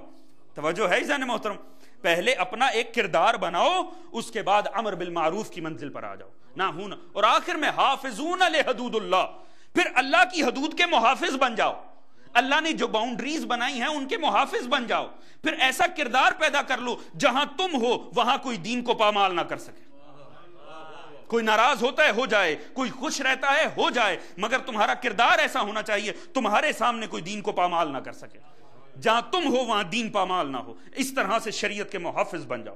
عزیزان محترم، آج بھی کربلا ہدایت کر رہی، اگر ہم ہدایت لینے والے ہوں تو صحیح، آج بھی کربلا ہدایت کر رہی۔ اور اس انداز میں حسین نے اس ہدایت کو پھیلایا ہے. خدا کہتا ہے یاد رکھو فذکرونی اذکرکم، اگر تم میرا ذکر کرو گے میں تمہارے ذکر کروں. کمال دیکھیے، حسین ابن علی نے 72 کٹا کے سر سجدے میں رکھ کے اپنی جد کا نام نہیں لیا، اپنی بات نہیں کی. کیا کہا؟ رضن بے قضائی و تسلیما لام، یا اللہ تیری رضا میں راضی. یعنی سر سجدے میں بھی رکھ کے خدا کے ذکر کو بلند کیا.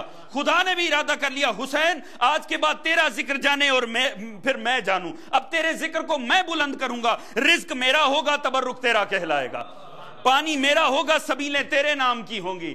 عنوان تو مجلس میں حسین کا ہوگا، ذکر چاہے توحید کا ہو جائے. اب تیرے ذکر کو میں بلند کروں گا. عزیزان محترم، ابھی گزشتہ دنوں جنگ اخبار، حالانکہ جنگ گروپ کوئی اتنا آپ کا حمایتی نہیں ہے، ابھی انہوں نے باقاعدہ خبر لگائی، مومن نے مجھے اس اخبار کا ایک ٹکڑا بھیجا، تقریباً اس کے مطابق حسین دنیا کے اندر سب سے زیادہ رکھے جانے والا نام حسین. 94,000 ہر ایک منٹ کے اندر حسین ابن علی پر دنیا بھر میں 94,000 مرتبہ درود پڑھا جاتا. اللہم صلی علی محمد و آل محمد. دیکھیے خدا ذکر کو کیسے بلند کر رہا. ہر ایک گزرتے ہوئے منٹ کے ساتھ دنیا بھر میں 3 نام حسین کی مجلسیں شروع ہوتی ہیں، 3 مجلسیں ختم ہوتی ہیں. اور حسین کے سوا یہ کسی کا افتخار نہیں. سارے سال میں ہر ایک منٹ میں دنیا بھر میں 3 نام حسین کی مجلسیں شروع ہوتی ہیں، 1 منٹ میں 3 مجلسیں ختم ہوتی. نام حسین کو خدا بلند کر رہا. آپ دیکھیے کعبہ چھوڑا تھا حسین نے، کس لیے چھوڑا تھا؟ کہ اپنی غرض سے توحید کو بچانے کے لیے بیت الہی کو چھوڑا تھا. توجہ ہے نا عزیزان محترم؟ ایک کعبہ چھوڑا تھا نا. 33 لاکھ افراد نے حج کیا ہے، 2,30,00,000 افراد روزہ حسین پہ تھے. دیکھیے حسین نے توحید کو بلند کیا، اب خدا حسین کو کیسے بلند کر رہا. آپ دیکھیے ہر شخص ویزا لگوا کے جا رہا. سعودیہ ہر بندہ ویزا لگوا کر گیا، انہیں پتہ ہے آنے والے کتنے، آنے والے پیسے دے کر آ رہے ہیں، اپنی رہائش کا بھی، اپنے طعام کا بھی. ہر انسان غصے میں واپس آ رہا، ہر انسان حکومت کو گالیاں دے رہا ہے. کوئی کہتا ہے کھانے کو نہیں ملا، کوئی کہتا ہے رہائش نہیں ملی ہے. 2,30,00,000 افراد حسین کے روزے سے آئے. کوئی ایک جو کہنے والا ہو مجھے کھانے کو نہیں ملا، مجھے رہائش نہیں ملی. ہر شخص یہ کہہ رہا ہے شکر ہے حسین کا، مجھے اپنی زیارت کروا دی، اگر زندگی باقی رہی میں پھر سے درے حسین پہ جاؤں گا. عزیزان محترم، یہ ہے حسین نے ذکر توحید کو بلند کیا ہے، خدا حسین کے ذکر کو بلند کر رہا. اندازہ کیجئے کتنے باکمال انداز میں. بس عزیزان محترم یاد رکھیے گا، کربلا ایک زندہ معجزے کا نام ہے. ہر گزرتے لمحے کے ساتھ اس سے استفادہ ہو سکتا ہے. زندگی کے کسی موڑ کے اوپر بھی یہ چہلو میں سید الشہداء ہمیں یہی بتاتا ہے کہ استفادہ کیا جائے ان ہستیوں کی سیرت سے. ایک خالص توبہ سے آغاز کیا جائے اور پھر اس کو آہستہ آہستہ معراج دی جائے، اپنے واجبات، اس کے بعد خدا کی عبادات، اور پھر اس کی حمد، اس کی عظمت کا اقرار، پھر لوگوں کو بھی بتایا جائے. اس نعمت کو اپنے حد تک نہ رکھا جائے، اور پھر فائنلی ایک ایسی شخصیت بن جائیں کہ حدود الہی کے محافظ بن جائیں. آپ حسین کے 72 کے ساتھ ہوں گے، آج بھی کربلا والوں کے ساتھ ہوا جا سکتا ہے اگر اس پیٹرن کو فالو کر لیا جائے جو کربلا والوں کے لیے. اور عزیز، قرآن میں یہ الفاظ ہوتے مگر کھوکھلے ہوتے.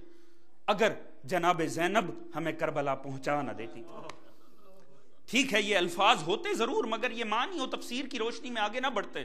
اگر ہمیں کربلا جناب زینب پہنچا نہ دیتی، احسان ہے اس بی بی کا جس نے ہمیں زندہ معجزہ حسین کا پہنچا دیا.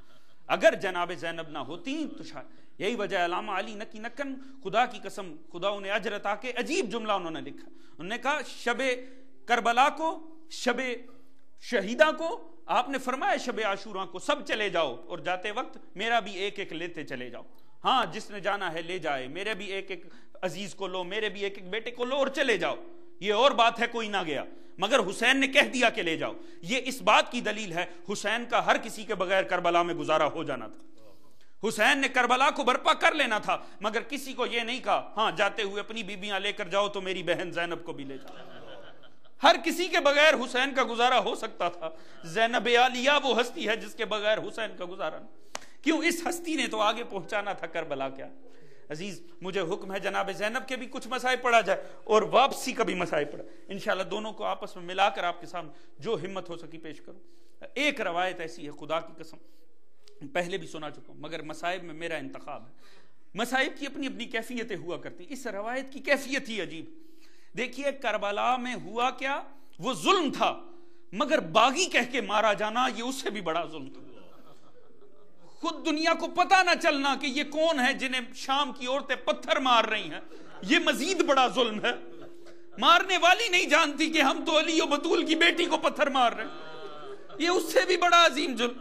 عزیزان زکیہ خاتون، شام کی رہنے والی یہ خاتون، اس کی عادت ہے کہ جب بھی اس کے علاقے میں کوئی قیدی آتے ہیں نا، یہ انہیں کھانا پانی ضرور پوچھتی، عادت تھی جب بھی کوئی قیدی آنے علاقے میں ان کو کھانے پانی مہیا کر۔ اب اس مصائب کی کیفیت ہی عجیب ہے، خدا کی قسم۔ اس کا شوہر ایک دن زندان شام کے باہر سے گزرا، اس نے جب قیدیوں کو ملاحظہ کیا نا، گھر گیا، آ کر کہتا ہے زکیہ تو کھلاتی پلاتی ہے نا؟ خدا کی قسم، اس کا کسی روایت میں اس کا نام زکیہ، کسی میں حکیمہ لکھا گیا، اسے آقا زکیہ آج میں ایسے قیدی دیکھ کر آ رہا ہوں، مجھے یقین ہے اگر تو انہیں کھلائے پلائے اللہ تجھے بڑا اجر عطا کرے۔ آج میں ایسے قیدی دیکھ کر آ رہا ہوں، اگر تو انہیں کھلائے پلائے اللہ تجھے بڑا اجر دے گا۔ کہا کیوں، آج تو نے کیسے قیدی دیکھ لیا؟ ایک مرتبہ کہنے لگا زکیہ آج ایسے قیدی دیکھے، وہ قیدی ہیں جو چلتے بھی دیواروں کے سہارے، جو بیٹھتے بھی دیواروں کے سہارے، جو کھڑے بھی دیواروں کے سہارے ہوتے، اگر تو انہیں کھلائے پلائے اللہ تجھے بڑا اجر عطا کرے۔ عزیز تاریخ کہتی اس نے کھانا پانی لیا، طعام لے کر ایک مرتبہ زندان شام میں داخل ہوئی۔ جو بی بی اس کو سامنے نظر آئی نا، اس کے سامنے اس نے رکھا، یہ تھی جناب اصغر کی ماں جناب رباب، یہ سکینہ کی ماں رباب، یہ وہ جس کا پیاسا بچہ مارا گیا اس ماں رباب۔ ایک مرتبہ بی بی کے آگے رکھ کر کہتی ہے بی بی یہ اپنی عورتوں اور بچوں میں تقسیم کر دو، میں آپ کے لیے لے کر آئیں۔ اب سنیے گا جناب رباب کیا کہتی ہیں۔ جناب رباب کہنے لگی دیکھ خاتون، ٹھیک ہے تو میرے پاس لے کر آئی، میں قیدن ہوں، مگر دیکھ میں اس قافلے کی سالار نہیں ہوں۔ بی بی نے اشارہ کیا جناب علی و بطول کی بیٹی کی، وہ زینب ہے، وہ اس قافلے کی سردار۔ عزیزو اس نے اٹھایا، لا کے جناب زینب کے سامنے رکھ دیا۔ ایک مرتبہ جناب زینب کو کہا قیدن میں تیرے اور تیرے بچوں کے لیے لے کر آئی ہوں، اسے اپنے بچوں اور عورتوں میں تقسیم کر۔ جناب زینب نے پوچھا خاتون تجھے کیا لگے، کہیں کے قیدی ہیں، کہیں سے آئے ہیں، تو یہ ہمدردی کس بنیاد پہ کر رہی ہے؟ ایک مرتبہ حکیمہ کہنے لگی دیکھ قیدن، میرے جو ہے نا سردار وہ مدینے والی سادات ہے، میں مدینے میں بستی تھی، میری ماں کہتی ہے اس کی اولاد نہیں ہوتی تھی، تو میری ماں گئی تھی اپنی مدینے کی سادات کے پاس، تو علی و بطول کی بیٹی زینب عالیہ سے جا کر درخواست کی تھی، انہوں نے دعا کی تھی تو میں پیدا ہوئی تھی۔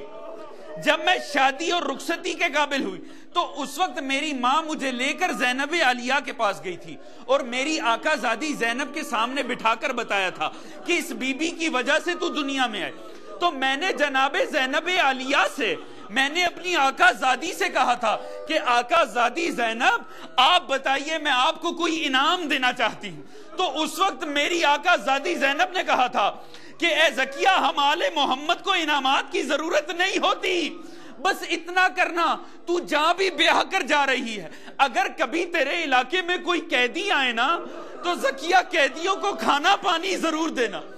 زکیہ قیدیوں کو کھانے پینے کی بڑی احتیاج ہوتی ہے۔ قیدن وہ دن اور آج کا دن جب بھی میرے علاقے میں کوئی قیدی آتے ہیں تو میں انہیں کھانا پانی ضرور پوچھتی ہوں۔ عزیزان محترم اتنا سننا تھا۔ ایک مرتبہ جناب زینب عالیہ نے کہا اچھا یہ تو بتا یہ صدقہ ہے یا ہدیہ ہے؟ عزیزو اتنا پوچھنا تھا۔ ایک مرتبہ زکیہ تڑپ گئی، کہا قیدن یہ سوال وہ کرتے ہیں جو سید ہوتے ہیں، یہ صدقہ اور ہدیہ یہ سوال تو سید پوچھا کرتے ہیں، بتا تیرا سادات مدینہ سے تعلق کیا ہے؟ عزیزو ایک مرتبہ بالوں کو ہٹایا، کہا زکیہ پہچان تیری مدینے والی مرشد زادی۔ بس عزیزان محترم یہی وہ ہے عورتیں، یہی وہ عورتیں ہیں جنہوں نے باہر جا کر شام والوں کو بتایا کہ یہ جو قیدی ہیں نا یہ کسی باغی کا گھرانہ نہیں ہے، یہ مصطفیٰ کی بیٹیاں ہیں۔ یہ مرتضیٰ کی بیٹیاں ہیں. حالات خراب ہوئے, ایک مرتبہ یزید نے رہائی کی. عزیزان محترم, پہنچی ہیں چہلوں پہ سید الشہداء کے پاس. 3 دن تک وہ گریہ جاری رہا, 3 دن تک وہ ماتم جاری رہا. 3 دن ماتم کرنے کے بعد آخر مولا حسین کہتے ہیں میرے بیٹے زین العابدین لے جا اپنی پھوپھیوں اور ماں کو, یہ نہ ہو یہ مزید ادھر رہیں تو یہ زندہ نہ رہ سکیں گی. بس عزیزان محترم, ایک مرتبہ بشیر مہاری کو لے کر مولا زین العابدین چلتے ہیں سوئے مدینہ. مگر جیسے ہی مدینے کے مضافات میں نگاہ پڑتی ہے نا, تو تاریخ کہتی ایک مرتبہ جناب ام کلثوم نے خود کو اونٹ کی پشت پہ بلند کیا. ایک مرتبہ مدینے کو مخاطب کر کے کہا, اے نانا کے مدینہ ہمیں قبول نہ کرنا, نانا کے مدینہ ہمیں قبول نہ کرنا. ہم جب یہاں سے چلے تھے ہمارے سروں کے تاج سلامت تھے, ہمارے ساتھ حسین ابن علی تھے, ہمارے ساتھ علی اکبر و قاسم تھے. آج اس عالم میں لٹ کے آ رہے ہیں کہ ان سب کے ٹکڑے کربلا کی ریت پہ رہ گئے.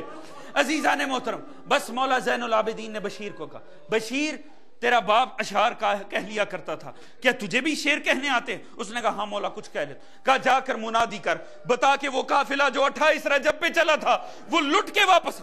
بس عزیزان محترم, بشیر کہتا ہے میں نے آ کر اعلان کیا مدینے والوں مدینہ رہنے کے قابل نہیں رہا. وہ جو 28 رجب کو چلے تھے وہ کربلا میں برباد ہو گئے, وہ لٹ کے آ رہے ہیں. بشیر کہتا ہے وہ ماحول بن گیا, اتنا ازدحام تھا, انسان ہی آدم تھے, ہر طرف گریہ تھا. مجھے لگا یہ وہ دن ہے جس دن رسول کا جنازہ اٹھ رہا, وہ عالم کے جیسے نبی فوت ہو گئے ہیں. کہتے ہیں بس ساری دنیا بھاگی ہے. عزیزان محترم, دنیا گئی ضرور مگر پہچان نہ سکی. وہ عالم ہو گیا آل محمد کے قیدیوں کا, کوئی پہچان نہ سکا. بس عزیزان محترم, مدینے میں داخل ہوتے جیسے ہی مسجد مدینہ میں آئے نا, ایک مرتبہ جناب زینب نے ایک دروازے کو تھام لیا, ایک دروازے کو ام کلثوم نے تھام لیا, زور زور سے بجانا شروع کیا, نانا نانا آپ کے بیٹے حسین کے مرنے کی خبر لے کر آئے, نانا حسین کی شہادت کی خبر. عزیزوں, ایک مرتبہ مسجد سے تمام لوگوں کو نکال دیا گیا, مسجد سے سبھی کو نکال کر دروازوں کو بند کر دیا گیا. جناب زینب عالیہ روضہ رسول پر آئیں, ایک مرتبہ چراغوں کو بجھایا, اور دوسری مرتبہ ایسا ہوا کہ زینب عالیہ نے اپنی مرضی سے اپنی چادر کو اتارا. ایک وہ مرتبہ تھی جب عباس کا خالی علم آیا تھا, بی بی بھاگ کر خیام میں آئی تھی, اپنی مرضی سے چادر کو اتار کے کہا تھا بیبیوں جس کے سہارے لائی تھی وہ رہ گیا ہے میدان میں. آج اپنی مرضی سے سر سے چادر کو اتارا, اپنے بالوں کو قبر رسول پہ بکھیرا اور کہا نانا نانا دیکھیے میرے سر میں جو زخموں کے نشان ہیں یہ وہ نیزوں کے نشان ہیں جن سے تیری بیٹی کی چادر کو اتارا گیا تھا, میں محمد مصطفیٰ کے واسطے دے رہی تھی. عزیزو, سید سجاد آگے بڑھے. ایک مرتبہ سید سجاد نے اپنی پشت کو قبر رسول سے ملایا, نانا نانا اتنے تازیانے مارے ہیں تیرے بیٹے کی کمر پہ جتنا تیرے بیٹے کی ہڈیاں برداشت نہیں کر سکتے.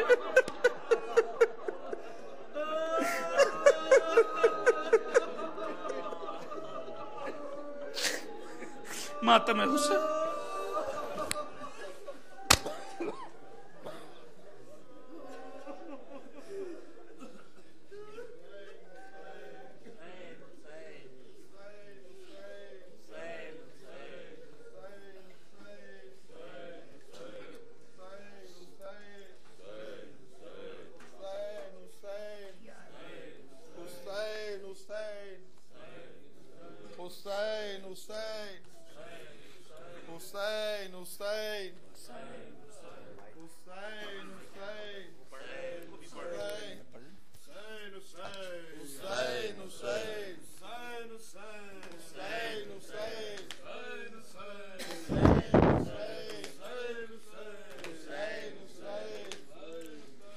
قتل کربل میں شاہ ہدا ہو گئے, قتل کربل میں شاہ ہدا ہو گئے, قتل کربل میں شاہ ہدا ہو گئے.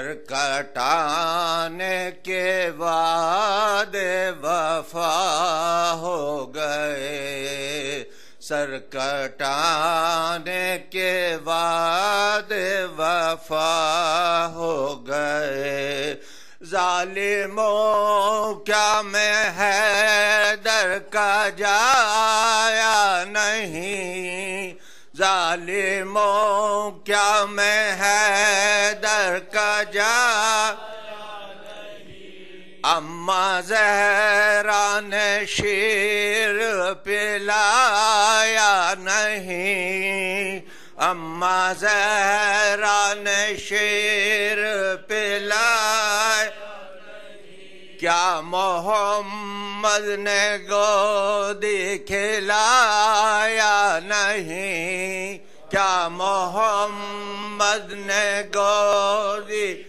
لایا نہیں، پھر ستم مجھ پہ کیسے روا ہو گئے، قتل کربل میں شاہ ہدا ہو گئے، قتل کربل میں شاہ ہدا ہو گئے، سر کٹانے کے بعد وفا ہو گئے،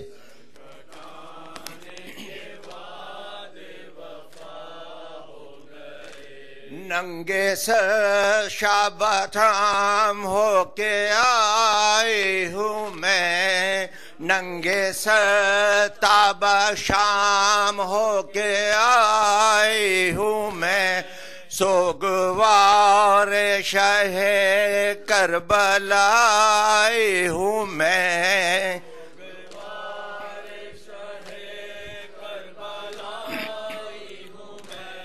شہ کی پیاری سکینہ کھو کے آئی ہوں میں، شہ کی پیاری سکینہ کھو کے آئی ہوں میں، پنجے تن آج ہم سے جدا ہو گئے، پنجے تن آج ہم سے جدا، قتل کربل میں شاہ ہدا ہو گئے، قتل کربل میں شاہ ہدا ہو گئے، یا حسین یا حسین،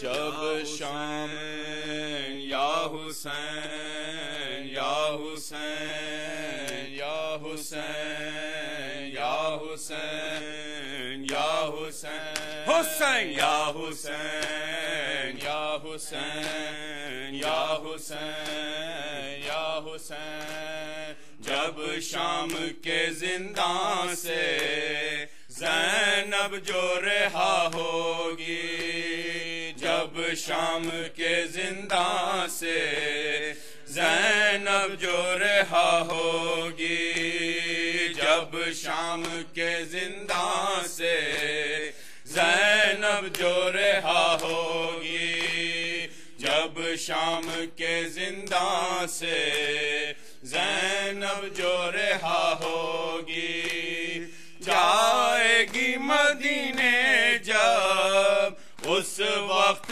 بھلا بی بی تیرے سر پہ ردا ہوگی، جب شام کے زندان سے زینب جو رہا ہوگی، جب شام کے زندان سے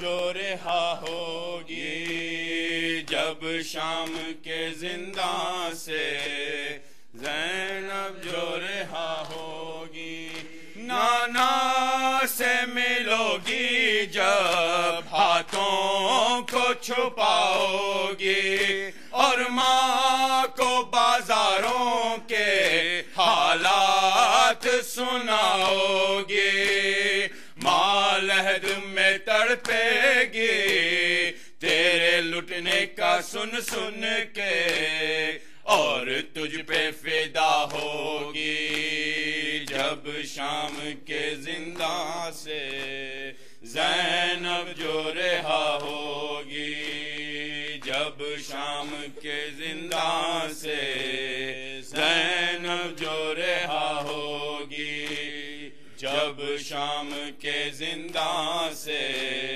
زینب جو رہا ہوگی، بیمار کی آنکھوں سے پھر خون سا برسے گا، کس جرم میں قیدی ہو ہر کوئی جو پوچھے گا، اس عین جوانی میں زنجیروں میں جکڑے ہو، عابد پہ جفا ہوگی، جب شام کے زنداں سے زینب جو رہا ہوگی، جب شام کے زنداں سے زینب جو رہا ہوگی، جب شام کے زنداں سے زینب جو رہا ہوگی، اکبر سا نگینا بھی مٹی میں گڑا ہوگا، الجھا ہوا تیروں میں شبیر پڑا ہوگا، زینب تیرے کانوں میں معصوم سکینہ کے رونے کی صدا ہوگی، جب شام کے زنداں سے زینب جو رہا ہوگی، جب شام کے زنداں سے زینب جو رہا ہوگی، جب شام کے زنداں سے زینب جو رہا ہوگی، معصوم سکینہ کو بیمار جو پوچھے گی، ٹوٹے ہوئے جھولے میں اصغر کو بھی ڈھونڈے گی، بابا ہے کہاں میرے کیوں ساتھ نہیں آئے، کوئی تو وجہ ہوگی، جب شام کے زنداں سے زینب جو رہا ہوگی،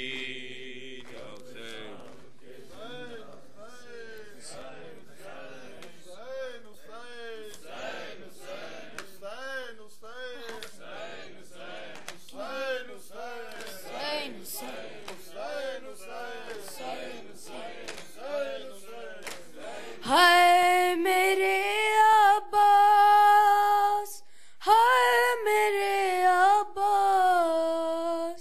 ہائے میرے عباس، ہائے میرے عباس،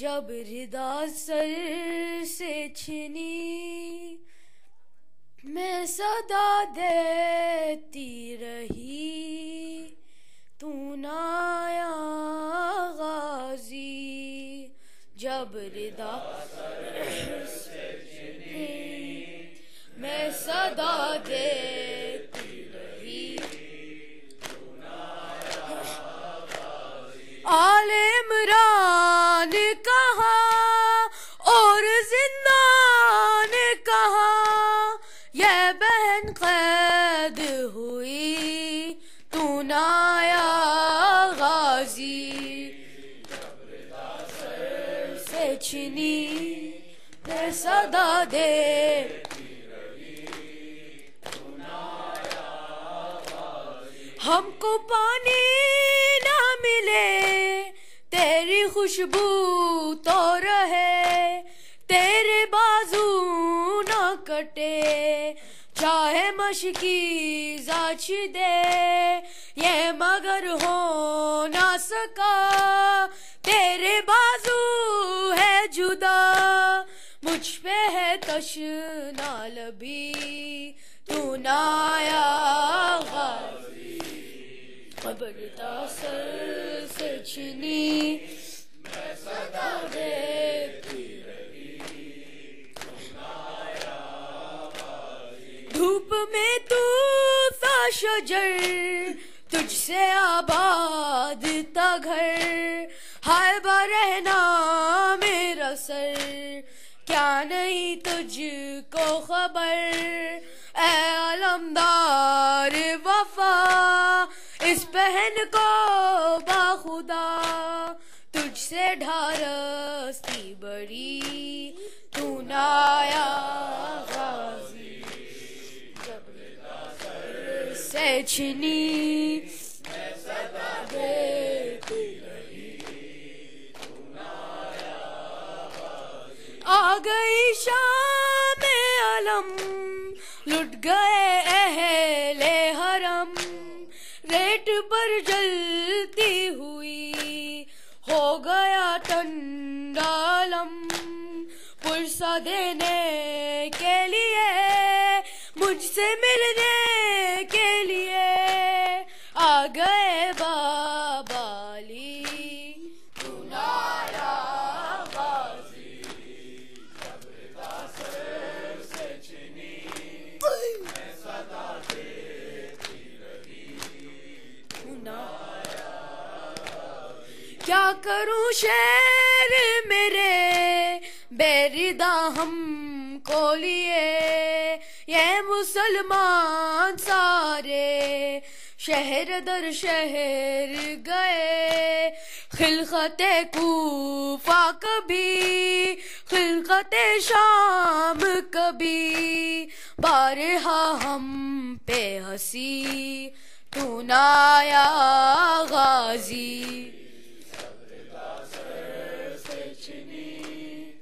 صدا دیتی رہی تو نہ آیا کتنی بے بس تھی بہن اے شہنشاہ وفا نام لے لے کے میرا جب یہ ظالم نے کہا ناز تھا جس پہ تجھے اب بلا نہ اسے اور میں روتی رہی تو نہ آیا غازی جب رضا سر سے چھنی میں صدا دیتی رہی تو نہ آیا قید خانے میں خزاں جب سکینہ کو ملی دیکھے کرتے کا کفن بچی دفنائے گئی اس گھری نام تیرا صورت ناد علی اس میں دہراتی رہی تو نہ آیا غازی رضا سر سے چھنی میں صدا دیتی رہی تو نہ آیا غازی آل عمران کہاں اور زندان کہاں یہ بہن قید ہوئی تو نہ آیا غازی حسین